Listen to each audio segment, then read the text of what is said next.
So hello everyone, this is CS Anidya Saraf. Again welcome to the world of audit and law. So ये जो video है this is regarding the announcement कि बॉम्बे के अंदर जो upcoming 6 days batches है ये 6 डेज बैचेस कब स्टार्ट होने वाले हैं और साथ ही साथ इस 6 डेज बैचेस के क्या बेनिफिट हैं, इस 6 डेज बैचेस से आप क्या एक्सपेक्ट कर सकते हो और इस 6 डेज बैचेस में आपको क्या मिलने वाला है क्या नहीं मिलने वाला है, ये सारी चीजें भी हम इस वीडियो के अंदर डिस्कस करेंगे। तो ये जो अपकमिंग 6 डेज के बैचेस हैं जो नवंबर 18 एग्जाम्स के लिए हैं, पहले इनका शेड्यूल बना दूं फिर डिस्कस करेंगे इनमें आपको क्या मिलेगा क्या नहीं मिलेगा।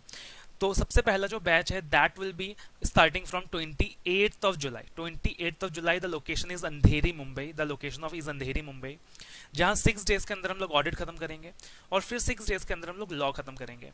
यानी 28 जुलाई से लेकर अगेन आपका जो शेड्यूल चलेगा that will be till 28, 29, 30, 31, 1 and 2 and then 3, 4, 5, 6, 7, 8। यानी 28 जुलाई से लेकर 8 अगस्त तक आपका ऑडिट लॉ 100 मार्क्स का यहाँ पे कवर अप हो जाएगा, राइट। तो the first schedule is Andheri Mumbai. उसके बाद अगस्त में मुंबई में कोई बैच नहीं है because I will be at Delhi that time. सितंबर के अंदर 1 ऑडिट का batch I have in Thane commerce I do world classes, right. और तो 1 batch I have in Thane, again that will be from 5th of September to 10th of September. So again the reason I choose the location Thane is that कि काफी students का complain था, काफी students को problems थे कि sir वो central side में हमें अच्छी क्वालिटी क्लासेस नहीं मिलती। एंड अगेन दोबारा से बैच होगा। अब ये बैच या तो अंधेरी में होगा या तो बोरीवली लोकेशन में होगा, depending upon the demand of the students. Most likely Andheri में ही होगा। That will be 4 days batch, 15th, 16th, 17th, 18th 4 days में ऑडिट होगा, 4 डेज में लॉ होगा। डिफरेंस क्या होगा, जो 6 डेज वाला बैच है उसमें 6 आवर्स पर डे का ड्यूरेशन होगा और जो 4 डेज का बैच है उसमें 8 आवर्स पर डे का ड्यूरेशन होगा। क्लियर है। तो this are the schedules for the upcoming November 18 attempt. अब इन बैचेस की फीस भी रिजनेबल रखी गई है, कंपैरेटिवली रिजनेबल रखी गई है। पर subject 4000 rupees and combo it will be 7000 rupees. So that is the fees structure. अब इस बैच में आपको क्या कवरेज मिलेगा, सर क्या इस बैच में हमें 100% कवरेज मिलेगा या इस बैच का फोकस क्या रहेगा, एजेंडा क्या रहेगा। सबसे पहले इस बैच का जो एजेंडा रहेगा, फोकस रहेगा, दैट इज स्टूडेंट को ये पता चले कि भाई आईसीआई को चाहिए क्या।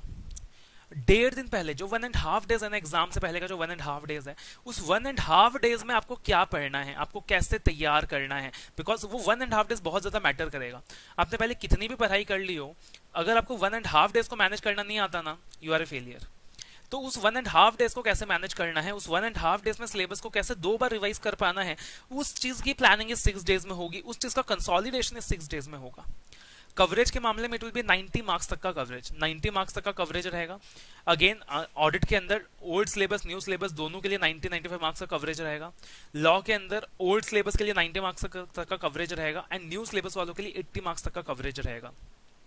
सो यहाँ पे जो फोकस रहेगा, जो एजेंडा रहेगा, दैट विल बी, सबसे बड़ा एजेंडा जो रहेगा क्लास का, that will be conceptual clarity. Conceptual clarity के बाद presentation. Presentation is one of the main reasons why we fail in exam. हम क्यों एग्जाम में फेल हो जाते हैं, प्रेजेंटेशन हमारी बहुत पुअर होती है, राइटिंग स्किल्स हमारी बहुत पुअर होती है, हमें नहीं पता होता कि आईसीआई को क्या चाहिए, कौन से टॉपिक को कैसे लिखना है। अगर वो चीज आपकी क्लियर हो जाए आप कभी फेल ही नहीं हो सकते। तो presentation techniques, conceptual clarity, what to retain, किसको इंपॉर्टेंस देना है, किसको इंपॉर्टेंस नहीं देना है, मेमोरी टेक्निक्स, याद कैसे रखनी है, चीजों को कंसाइज कैसे करना है, चीजों को कंसोलिडेट कैसे करना है, all this things we will be doing in the class, will be discussing in the class. अब जब बैच चल रहा होगा और बैच चलने के बाद आपको मैं प्रोवाइड करूंगा रिविजनरी वॉइस क्लिप्स। अब ये जो रिविजनरी वॉइस क्लिप्स है ये सारे स्टूडेंट्स के लिए फ्री ऑफ कॉस्ट है, चाहे आप क्लासेस ले रहे हो नहीं ले रहे हो, सारे स्टूडेंट्स के लिए फ्री ऑफ कॉस्ट है। अब जो सब्जेक्ट हमने मान लीजिए ऑडिट को 36 आवर्स में क्लास में कवर किया है, रिविजनरी वॉइस क्लिप्स के थ्रू आप 6 आवर्स में कवर कर सकोगे। तो 36 आवर्स में आपने एक बार बैच में कवर किया, 6 आवर्स के अंदर 7 आवर्स के अंदर आपने रिविजनरी वॉइस क्लिप्स के थ्रू पूरा सिलेबस रिवाइज किया।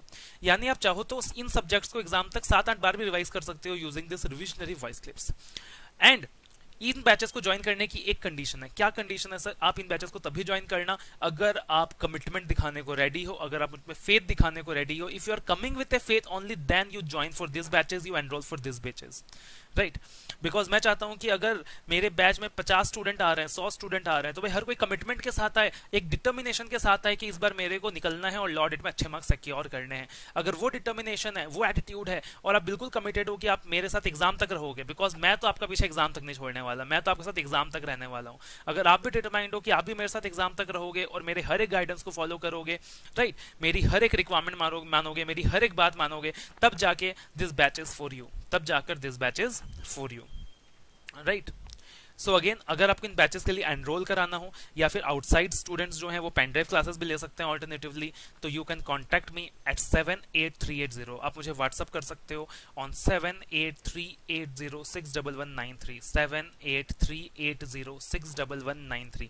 आप मुझे व्हाट्सअप कर सकते हो। जिनको बैच नहीं भी ज्वाइन करना है, आप रिविजनरी वॉइस क्लिप्स के लिए भी मुझे व्हाट्सअप कर सकते हो, again on the same number. या अगर मैं किसी तरीके से आपके किसी काम आ सकूं, आपको कोई गाइडेंस दे सकूं, तो I will be happy to do that. So again you can WhatsApp me on the same number, right? So all the best guys, all the best, and बहुत मजे से पढ़ाई करो, डिटर्मिनेशन के साथ पढ़ाई करो। नवंबर 18 अटेम्प्ट में हर किसी को सीए बन के निकलना ही निकलना है।